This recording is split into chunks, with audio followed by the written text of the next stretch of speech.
Olá pessoal, meu nome é Deilson.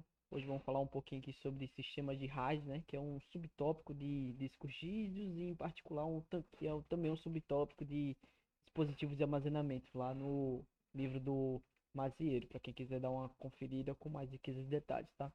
Antes de falarmos sobre RAID especificamente, é interessante falarmos um pouco sobre componentes do disco rígido. O que é que tem? Basicamente a gente vai ter um conjunto ali de discos, né?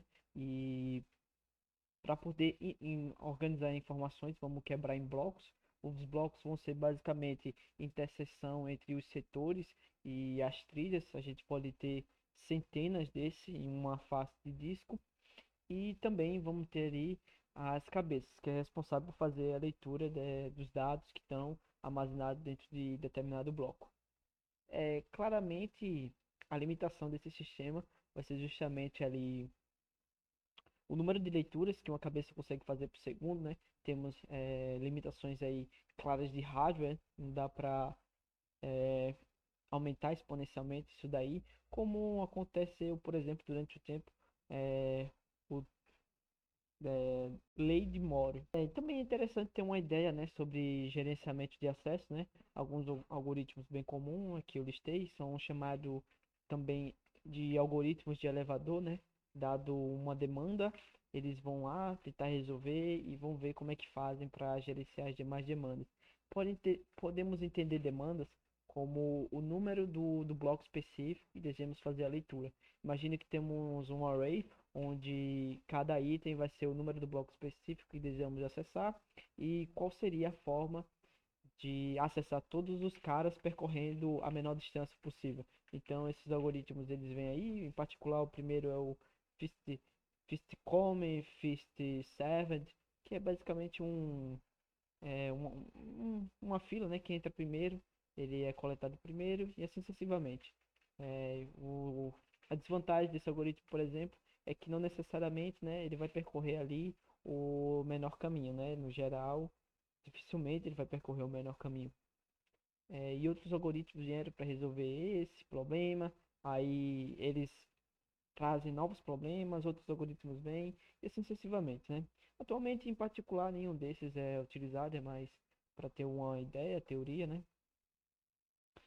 É... Dadas essas informações, vamos falar sobre o sistema de RAT. O que seria, né? Qual problema ele vem resolver? Basicamente, hoje, apesar de nós termos aí os SSDs super em alta, de grande capacidade, mas mesmo assim, esses discos de armazenamento eles ainda são muito utilizados, né? E muito utilizados em grandes data centers, por exemplo, servidores de armazenamento, por serem uma opção extremamente robusta, né? Barata e só que o principal problema seria essa questão da velocidade, né, de acesso dos dados e também, né, questões de backup. Por exemplo, se um disco dá problema, e aí, como é que faz? Basicamente vai perder, pra, basicamente vai perder tudo, né? Então, tem que ter esse carinho, principalmente em sistemas críticos, onde tem que tomar conta de dados delicados. Dito isso, né, nós temos o primeiro RAID, né, que vamos discutir, que seria o RAID 0, que é um RAID linear. Basicamente, ele está vindo meio que para expandir a memória. Imagine que temos três discos distintos.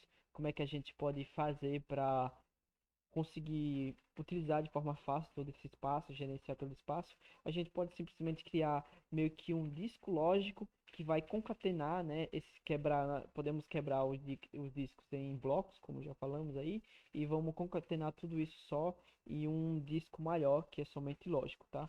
Isso é uma solução. O problema disso daí é que na prática a gente não resolve o problema da perda de dados, né? Sobre velocidade, né?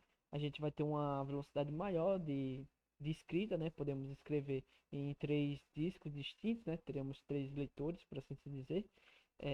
A grande desvantagem, outra grande desvantagem dessa solução é que pode acontecer de alguns acessos e escritas estarem muito restritas em algumas poucas regiões.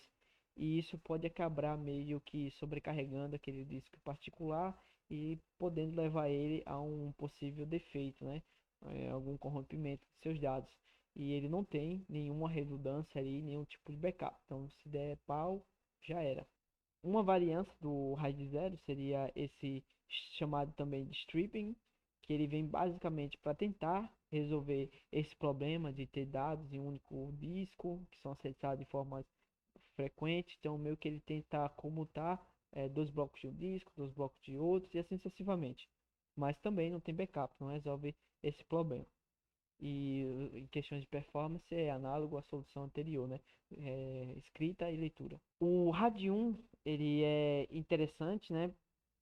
Porque aí a gente já consegue resolver o problema da questão do backup. Se um disco der pau, o outro vai continuar, a gente vai ter um backup.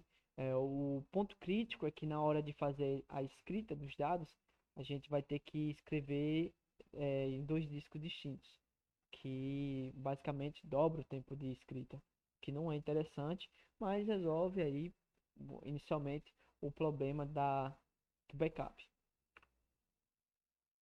Acabei pulando o RAD 2 e 3 porque na prática eles trazem uma solução de, em vez de quebrar em blocos, quebrar ali em bits, o que acaba sendo uma solução mais complexa, que na prática é inviável fazer a implementação. Então, por isso aí eu pulei. O RAID 3 basicamente vai vir para resolver um problema do 2, mas é muito parecido. Já o RAID 4, ele já vem aqui para resolver o problema do backup. A gente vai ter aí esse alongamento da memória, como já discutimos. Não vamos ter o problema do RAID 0 linear, né? De sobrecarregar algumas partes, né, do disco. E o que ele vai fazer basicamente é pegar o que ele chama de paridade do bloco.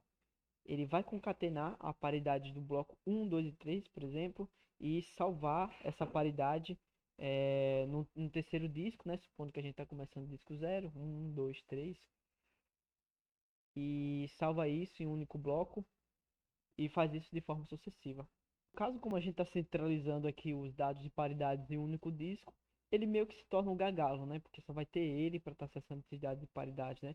Seria interessante ter a gente poder ler de forma mais rápida esses dados para o caso de reconstrução, né? De algum dos blocos, de alguns dos discos, memória.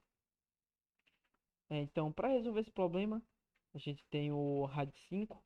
Basicamente, ele é muito semelhante ao RAID 4, só que em vez de concentrar todos os dados de paridade em um único bloco, ele vai meio que comutar entre os blocos, né? Dois blocos de paridade em um disco, outros dois blocos em outro disco, outros dois blocos em outro disco e assim sucessivamente. A vantagem direta é que na hora de acessar dados de paridade, a gente consegue fazer isso de forma 4 vezes mais rápida, né, do que anteriormente, porque a gente vai conseguir utilizar, por exemplo, as 4 cabeças de leitura dos 4 discos, né? Que é super interessante. A gente vai ter também vai ter também a questão de ter um backup, né? Poder reconstruir esses dados a partir, caso algum disco dê problema, né? A gente vai conseguir reconstruir ele a partir desses dados, né? De paridade armazenados. Também existe o RAID 6, né? O RAID 6 é uma melhoria do RAID 5 no aspecto de ter uma dupla redundância. Redundância de backup, por exemplo, se um disco falhar, e se dois discos falhar, a gente já vai ter um problema, né? Esse sistema RAID 5 não é tolerante a falha de dois discos simultaneamente. Já o RAID 6 ele seria tolerante, né? Ele teria essa redundância. E aqui a título de comparação, né? Nós temos aqui o RAID 0, né? Que são basicamente análogos, né? Não tem diferenças nesses critérios aqui, né? Aqui temos estratégia, velocidade de leitura, velocidade de escrita, o espaço total de armazenamento, quantas falhas de disco ele é tolerável, né? Pode-se ter e não ter perda de dados, e quantos discos é necessário para implementar essa estratégia. Bom, é basicamente isso, pessoal. Valeu pela atenção.